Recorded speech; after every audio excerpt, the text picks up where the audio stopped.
Restore. God is holy. So are we. Here we are. 90-day jam, Lord. That's right. 90-day journey alongside my Lord. And this is day number 6. And I'm standing in front of the house that me and my first wife moved into after we left the first house we lived into on Ferguson. We went to that house, so you saw that house. Let me talk about that house for a second. The things that happened were crazy. That marriage was crazy, and it was because of my immaturity. It was because of my lack of strength in the Lord. I did some things that I regret, and it turned into a mess. We fought constantly, and I'm not talking about fist fighting. I've never hit a woman before in my life, praise God. But man, there have been some times that I wanted to. In that marriage, it was ridiculous. We had so much turmoil, whole lot of foolishness. That was a very volatile marriage.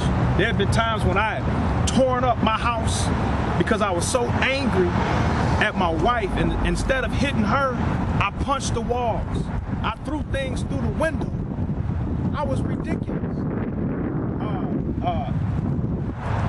The police was called. I've been to jail. I remember and throughout that marriage, I think I went to jail 3 times. And the locks were changed when I got back. And through all of that, we stuck together. We had kids. We wound up separating, getting back together. And one of the times we got back together, we were house hunting and we were separated. And while we were separated, Erica found this house. And then we got back together, and this is the house that we lived in. Right here on Dowling in Warren, right off the freeway. As you can look, that is 696 freeway. It's 11-mile road. I remember I used to get up in the morning and run from that corner all the way down to 12 Mile and back, 2 miles every morning. That's back when I was in shape. But we won't talk about that. But this is a house where we continue to live and had another child, and we continue to have drama in our relationship. It was volatile, even here.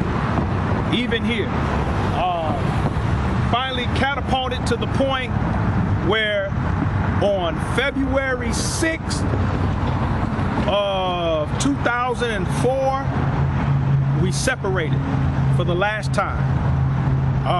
The locks were changed, and I wound up having to go because I couldn't get in the house.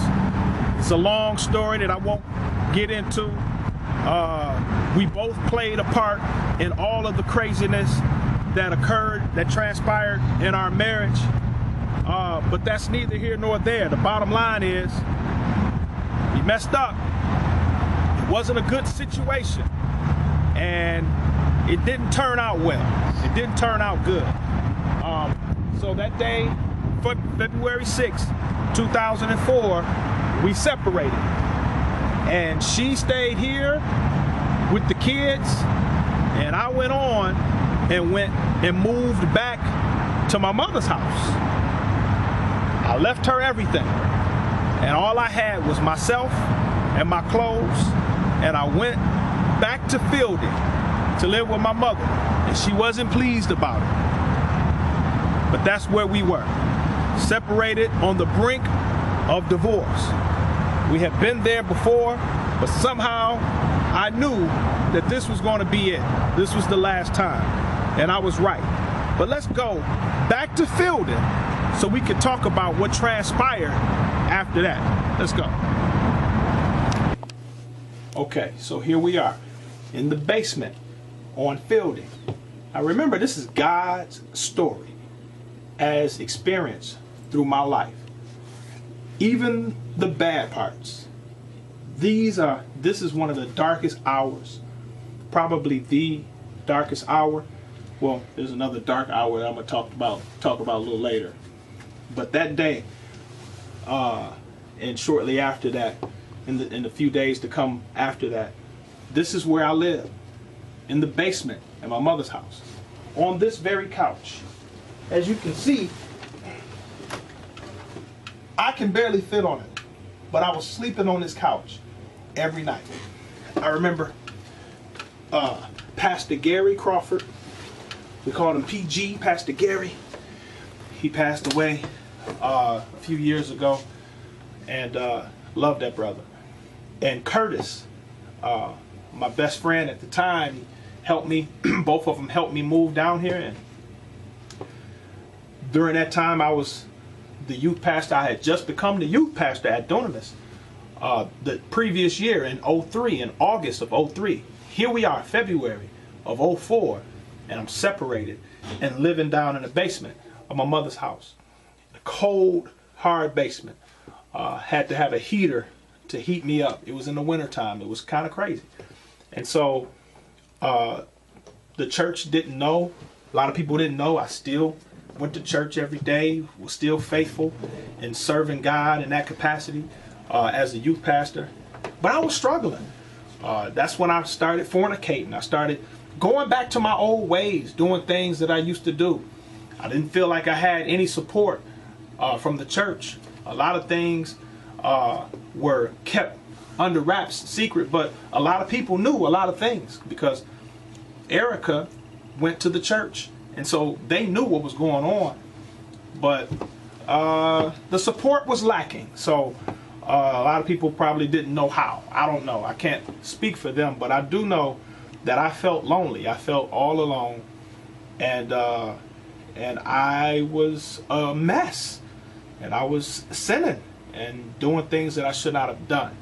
Right now we're going to go upstairs because there came a time that I stopped sleeping down here and I wound up sleeping upstairs because my brother had the room upstairs before that.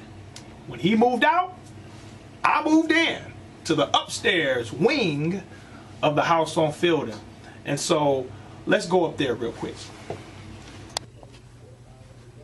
Okay, let's go. We're heading upstairs. This is the upstairs of my mother's house.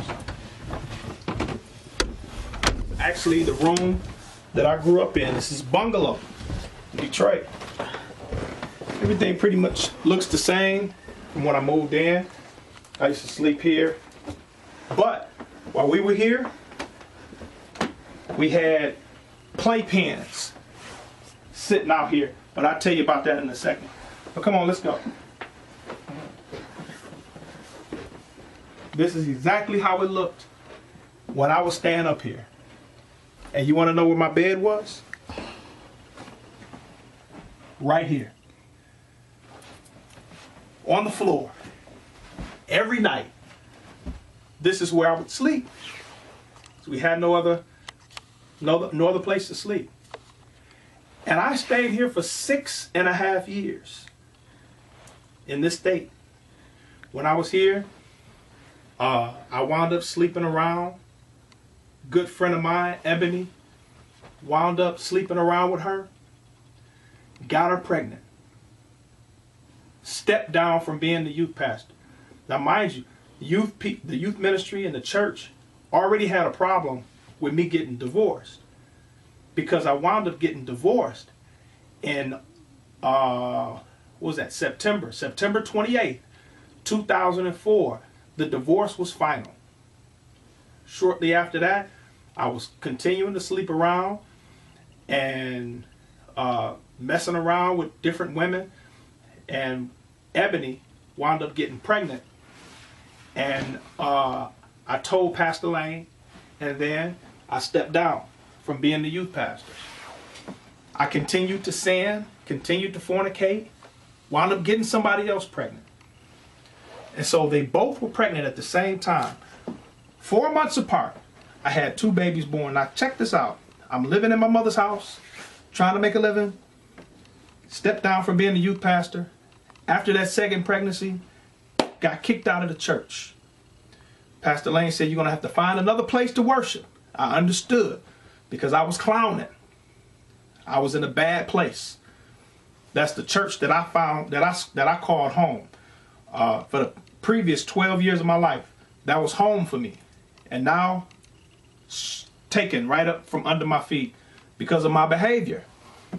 So now I got 2 kids and 2 kids on the way. No job, because youth pastor was my job. That was my livelihood. Didn't have an income, didn't have a job. Things were kind of low. It was messed up. Looking forward to 2 children that I'm bringing into this world. And so they were born 2006, September 2006, and September 29th, Mercy Shalom. I called her Mercy because I wanted to communicate that God is merciful. And Shalom means peace. It means prosperity, that God will prosper me regardless of the things that I have done. And Free was the other child's name. She was born in January 26, 2007. I call her Free. Her mother named her Cheyenne, which she thought meant free, but it really didn't. And so I don't call her Cheyenne. I call her Free because that is what I wanted the name to mean. And so we had the 2 babies, moved on, continued to engage, and Ebony wound up getting pregnant again. All this time, she's not my girlfriend. I'm just in a bad place, sleeping around. But we were still tight friends. I loved Ebony, but I was not in a good place to have a girlfriend and to develop a relationship like that, because I was divorced and had all these things going on. So I couldn't even see a good thing before me that was right in front of my face. But we had another child. His name is Karis, because his sister's name was Mercy. We wanted to have grace. Karis is the Greek word for grace. Plus, he was my 5th child. And 5 is the number for grace. Karis William. William means determined. Because I was determined to get up out of that state that I was in, of sin. I was in the muck and the mire. And I love God, but for whatever reason, I couldn't quite seem to come up out of the mess that I was in. It seemed like I was stuck, but I was determined to get out of it. And so, thank God, I wound up getting out of that state. I was still living in my mother's house, striving to survive and do the things that I needed to do to take care of my children and to take care of my needs as well. And it was rough, but God helped me through. God got me through. He made a way. And we're going to talk about that on the next day, on day 7. This is going to conclude day 6. When I'm standing at my mother's house, and I'm starting to turn things around, even though things are very low. 2006 was my lowest point in life. But God has plans for me. Even though I was there, He knew where I would wind up being. God knew all along. He called me. Even though He knew I was going to mess up, but He knew He was going to pick me up and clean me up through all the mess. So I thank God for it. There were times during that situation when I was with Erica that I was suicidal. I remember a time when I actually attempted suicide, and I was taken to the psych ward. I spent a week in the psych ward because of it, because my life and my mind was so crazy. But through all of that, tune in to day 7 when I talk about what God did through this life to cause me to be blessed. So I'm going to ask you right now to be blessed, and make sure that you tune in to day 7. And I'll end this like I ended all of them by saying, remember, restore, return every soul to our rightful existence. Restore. God is holy. So are we.